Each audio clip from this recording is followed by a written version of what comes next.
Go. Kaya pala hindi maaaring patag ang mundo dahil kung ang mundo ay patag, makikita ang araw tuwing gabi. Pero paano naman kung ang buwan ay nakikita tuwing araw?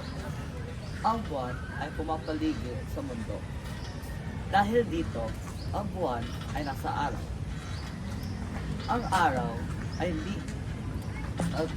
nagpapaliwanag sa buwan. Ngunit may mga pagkakataon na may sapat ito na liwanag at ang buwan ay nakikita sa araw. Alam ko na nga ba, ako yung tama. May hingi ako ng tawad. Okay lang, basta meron ikaw nalutunan at nalutunan din sila. Sino sila? Yung mga nagnonood ng video na ito. Salamat! Salamat!